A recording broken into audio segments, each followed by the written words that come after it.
Thank you so much for joining me this afternoon. I was not prepared for such a large crowd. I can see there's 50 there. I'm going to try not to let that put me off. So my name is Dr. Vicky Park and I'm a Geordie. I live in the northeast of England and I'm an assistant professor at the Northumbria University. And my heart belongs to all things interprofessional. I'm on the national board for CAPE, which is the Centre for the Advancement of Interprofessional Education, and equally work alongside Interprofessional.global, but also Interprofessional IPGR, Interprofessional Global Research as well, which is a different organisation. So thank you for joining me today. So today we're going to be talking about humour as a bridge to interprofessional learning. So whether it's the charge nurse giving one of my colleagues a fake patient name on April Fool's Day that I've read out loud was slightly dodgy, or if it's just the day-to-day lightheartedness about certain things, it's probably a sign of fairly healthy morale, I think. So that was a quote from a consultant who I actually interviewed during some research that I did. And humour in healthcare teams were viewed very much as a sign of a fairly healthy morale, and humour use in healthcare teams was seen as a symptom of a happy team.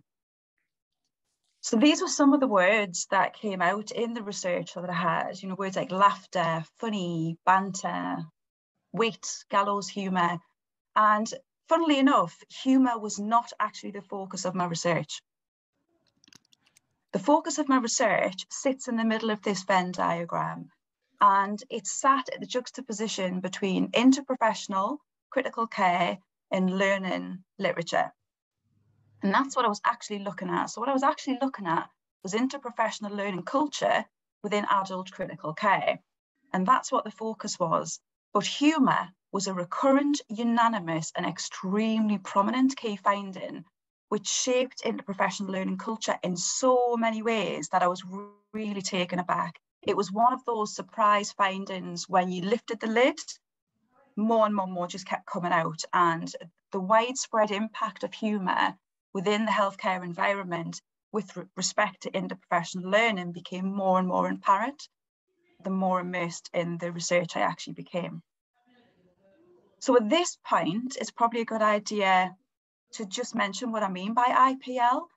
So interprofessional learning refers to learning that happens between different occupational groups. Yeah. Thanks. So interprofessional learning refers to learning which happens between different occupational groups through the collaborative sharing of expertise, knowledge, and experience. So learning itself is almost what you get out at the end of any connections or interactions or collaborations with others. So learning's that tangible gaining of knowledge and experience that you get through these collaborative interactions. IPE, however, is different, and I always argue this case quite strongly. So interprofessional education is more about how people learn. So that's a formal mechanism that's put in place that can be embedded in curricula at universities. It can be events that are put on in practice, but IPE is the how people learn together. Whereas IPL, that's what people learn, that's what people take away, that's how they grow and build their knowledge base. So the thing about IPL is it's really difficult to see, and it's often described as being invisible, and this can make it really hard to measure. I kind of lost count of the number of people who said to me, Vicky, how on earth are you going to measure this? You can't see this. How on earth are you going to go out into the world, and how are you going to tangibly see something that's not there? So the challenge that I had was to find research methods that were appropriate enough to do so. So I chose three, really. So the three research methods that I chose within 3 critical care units in the northeast of England was to conduct semi-structured interviews. I did 22 of those. To do observations in the practice environment, and I did 18 of them. And about 90 hours of observation were collected over a 12-month period. So this was a really long research period. And as you can see in the centre of the screen there, I love my arts and crafts. So I went around with a little notebook and drew lots of sketches. And so my field notes are both text and also images. I don't think there's many PhD theses kicking around with lots of pictures in. Mine does. So these were the approaches that I actually took. So I conducted a focused ethnography in 3 critical care units, all in different NHS trusts across the northeast of England. And I was wanting to find out about interprofessional learning culture. And this piece of work was huge. 250,000 words of data were transcribed and analysed using thematic analysis. And from that, I ended up with 3 overarching themes, 9 themes beneath them, and then 29 sub-themes. So it was quite a complex data set. The key findings there, so this diagram just gives you a very quick snapshot of the overarching themes and then the themes within them. So the first one was embedding IPL. That was very much about how the environment affects whether IPL is embedded successfully, how people learn, and what culture and practices actually took place in the environment. From a collaborative point of view, this was very much about the influence that staff had on each other and whether they would collaborate, about building relationships, communities of practice, but also when communities fracture. So it was a lot about disconnections as well and looking to find out why relationships break down, why learning doesn't happen. The third and final overarching theme was humanising interprofessional learning. And this was very much the biggest surprise, I think, when I did the research. And this was about what it meant to be a human in such an emotionally demanding environment as critical care, and also how behaviour impacted on how people learned. So this diagram explodes all of this out for you. So in the centre, you can see the overarching themes there. In the dotted lines, you can see the themes that I've just mentioned. And then in each of the circles, you can actually see those sub-themes. So humour sat within the human behaviour element in humanising IPL. And the thing that came out predominantly was that healthcare professions were people first, and the participants in the research and also the observations really, it became extremely apparent that collaboration was only possible and learning was only possible when people when they embraced their humanity, when people were kind, when people were helpful, supportive, collegiate, all of these characteristics, and it was all about being human. So that was a really strong message, that being human was a really important element of learning.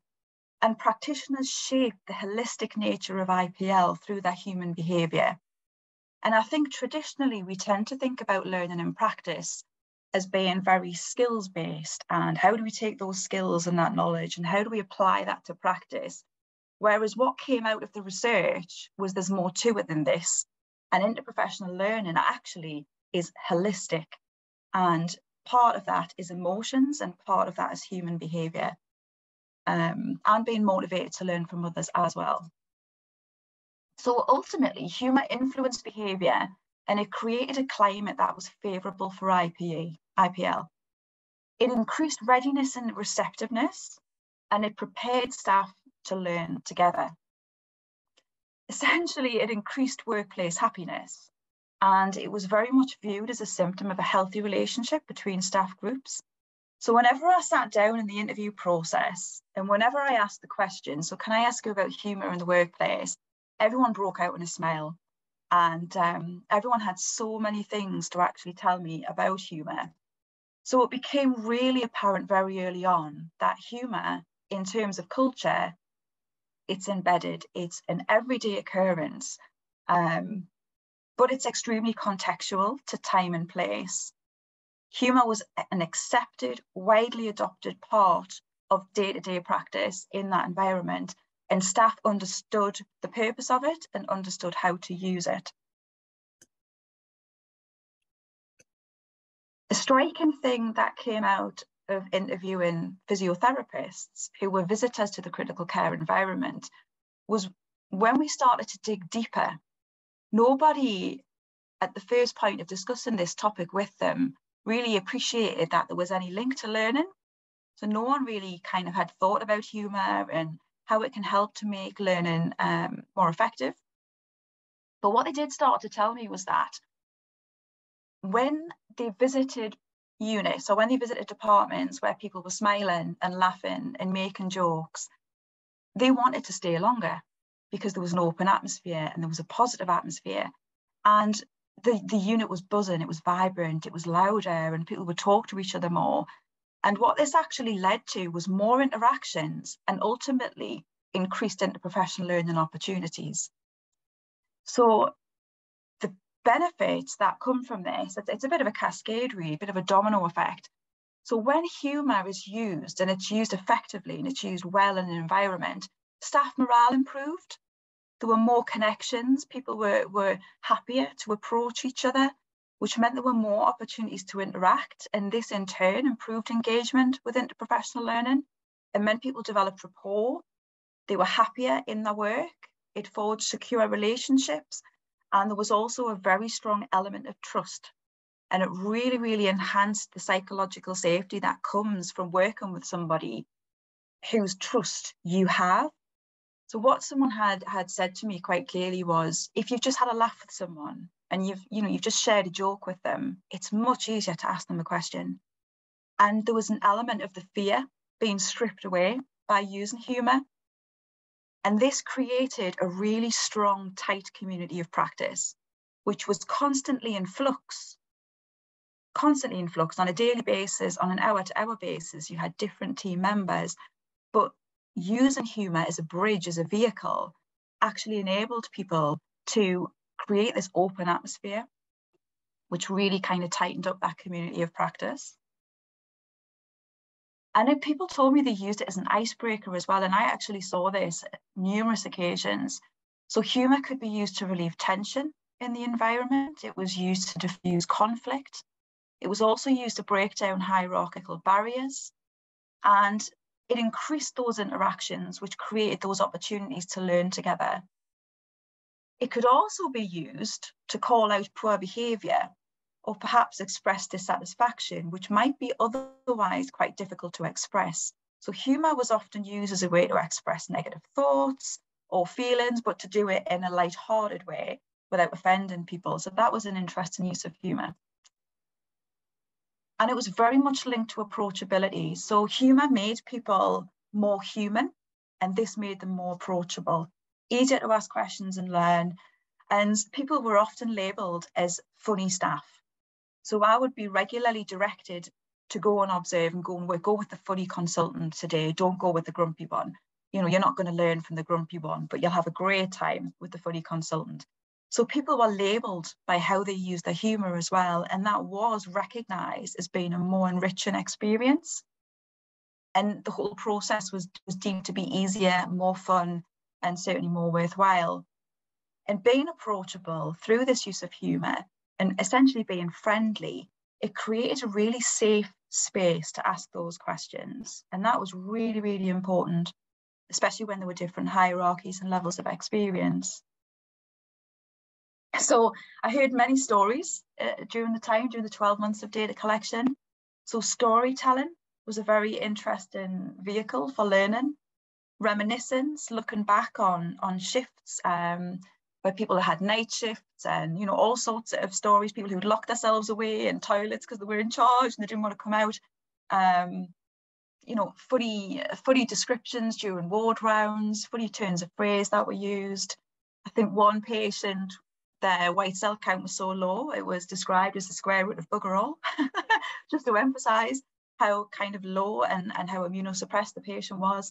And sharing these experiences also meant that staff members who were sometimes put on a pedestal were put back under that spotlight when they shared mistakes they'd made, when they, shared funny stories of the things that they had learned and how they had coped, and it made them more relatable to other people, and it smashed down those hierarchies again.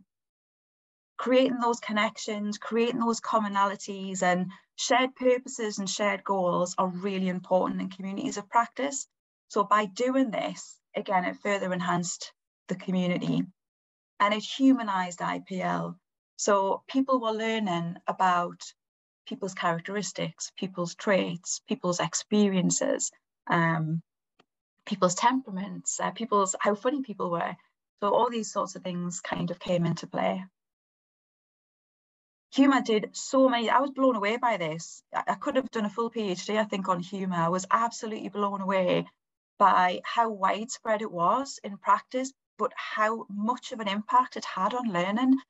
And I think going and looking at IPL, whilst humour's there, and it is there, and it was agreed by every single person I ever spoke to during the 12-month data collection, people hadn't really joined the dots together, and it was an absolutely fascinating thing for me to do, to be able to have time and space to be able to join these dots together.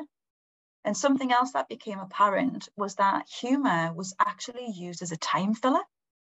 It was used so frequently, it took up a lot of time in daily practice. And really, this meant it could act as a buffer. So humour gave people time to think, it gave them space to plan, and it gave them the freedom to come up with actions before they actually did them. So it was a good buffer. It provided light relief, and actually it provided respite as well, which was often needed in such an emotional environment. And it gave time and space for people to learn, to think, to breathe, to process. So that was something that only became apparent through the richer discussions that I had and through the analysis of the data. You remember funny stories. Humour and memory are linked, and that's what my brain looks like all the time. This image that you can see here, it's like a filing cabinet. I've just got too many drawers open, there's too many tabs going on. So how difficult is it then to recall information? And funny stories are a way of doing that. It helps them to stand out, it aids memory recall. And people reported, and I saw it as well, where people would deliberately use humour and tell a humorous story as a way of helping people to remember things, to help them to learn, and it helped with knowledge retention as well. So interprofessional learning, when we think about it, it's learning with, from, and about other people. And through interprofessional learning, people actually learned how to be funny. People learned how to be humorous, and they did this by watching other people, through shared experiences, but they had to be mindful of disciplinary expectations. And the consultants that were interviewed in the research were particularly concerned about this element, about the professionalism that must be maintained whilst using humour. But it was a recognised part of professional socialisation, and it helped professions to form their identity, but also to develop their worldviews. And a lovely quote which came out of the research was that different professions view their patients through the prism and lens of their speciality. And that's why interprofessional learning was so important, and that's why approachability was necessary. So humour also could be used as a disguise. It was used to disguise, and it was also used to manage emotions. It was used to deal with emotions to avoid burnout. It could deflect them. It was used to box emotions away to come back to at a later date. And humour could actually be used as a guise. If we didn't laugh, we would cry. That was a statement that was shared with a healthcare assistant who was reflecting on how hard it was to manage emotions in the environment whilst remaining professional.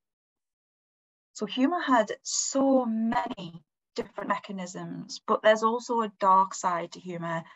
And that dark side is the black humour that we often adopt in healthcare. One that, as I said, the consultants were particularly concerned about using for fear that it would be misconstrued by other people. And what became apparent was in the practice environment, in that culture, there was this shared acceptance of what humour looks like. And humour, because of the strong emotions that professions were dealing with, was often black. And I don't know if you've ever done this yourself, if you've ever made a joke with someone who's not in healthcare and they've looked at you and gone, did you really just say that? So there's something about the unique nature of black humour and gallows humour that's used in healthcare, and it's very much adopted as a coping mechanism. So negative emotions or an absence of humour were noted to detrimentally affect IPL culture. So when I asked participants, and when I observed this in practice, when an environment was humourless, it was quite cold, there was less interaction, And that was deemed as being detrimental to learning because people just didn't connect. Disconnections could actually form, and it really interrupted those conversations and that dialogue that you need for learning to actually happen. And humour had to be used professionally. So with sarcasm or irony, these were perceived particularly as threats to safety. And the fear that came from this was, so for example, one person talked about oxygen titration and making sure that oxygen levels were adjusted correctly. And if someone had made a sarcastic comment that, oh no, that's all right, you know, put them at this, put it at 10 litres. If someone had made a sarcastic comment, but that tone hadn't actually been picked up, there was a real fear that that could be followed verbatim. So consultants particularly were very concerned about the use of sarcasm and irony, just in case accidents happened, just in case, you know, practice was followed through, meaning wasn't understood. And also they were concerned about causing offence as well. And this meant that people were very cautious about how and when they actually used humour. It could reduce confidence, it could reduce interprofessional learning, it could reduce teamwork, and it could lead to disengagement if professionally humour was not adopted in practice. But ultimately, humour brings joy to the workplace. And humour acted as a bridge. This is the Time Bridge, by the way. This is my painting. It's Parksy's art there. So humour acted as a bridge into professional learning, and it could provide a way to connect people, to help them to reach the point where they do actually end up learning together. So it very much acted as a conduit, and it very much was, sometimes humour was the missing link that could take people who were strangers, who'd never met before, and by doing so could actually lead to a conversation that would result in professional learning. So the recommendations that came out of my giant piece of work with respect to humour was the professional use of humour can enhance interprofessional learning. Influential factors, and I came up with a very large list for interprofessional learning, can be used to evaluate culture, including consideration of the use of humour. So this is something you can think about in the environments that you work. Is there humour in that environment? How is it used? What difference does that make? Has that led to learning before? And it's about joining those dots up in a way that probably you've not really thought of before. Leaders can enhance interprofessional learning by humanising that, by making sure that it's recognised and embraced that people are human, and that does help us to learn together. Policies may be informed regarding the development of guidelines for the professional use of humour, because particularly for the consultants and the leaders, they were very apprehensive about using this. So perhaps the development of guidance on what professional humour actually looks like, that might be a helpful thing to consider. And holistic interprofessional learning can be promoted by raising awareness of these benefits and thinking about how we connect, how we learn, and how much we get out of that, I think, in our day-to-day interactions, and how much that leads to learning, and how it just improves the working environment overall and develops, you know, better services for patients and families, which is really at the heart of that. So in summary, interprofessional learning was humanised through the use of humour. I was genuinely blown away by the extensiveness and the impact that humour actually had on learning. And it was definitely a human aspect of critical care and very much an influential factor that did affect how people learnt together. And humour created the conditions for interprofessional learning. It meant people were open, they were receptive, they were engaged, and they were ready to learn from, with, and about other people. So if you're interested in this as a topic, if you are wanting to find out more, I've added in various links to this PowerPoint, which I'll make sure that I give to Richard for dissemination. And I have to acknowledge the people who were part of my journey, because this research was part of my doctoral study. So this is just a big thanks to my supervisors, the university, and all of the trust and practitioners who allowed me to interview them and watch them in practice, which I'm very grateful for. So thank you so much for joining me today. I would be remiss if I didn't put a plug in. If you're interested in delivering a talk for us in 2023, the books are officially open. So all you've got to do is go online and fill in a form, and you can actually be on the other side of the camera as you are today, delivering a presentation. So thank you ever so much. I've got no idea on time. I've no idea how I did, but it's been a pleasure sharing those findings with you, and I'm going to hand back over to Richard. Thank you very much, Vicky. And just so that you know, we've had 55 participants today, and though Wow. the heavy presence from the University of Northampton, in particular midwifery, we have had people from Norway, Sweden, Queensland, Ireland, Australia, the Netherlands, and Canada. So, oh my goodness, I'm thrilled. Thank you for adding that in the chat column. I'm so pleased you're here.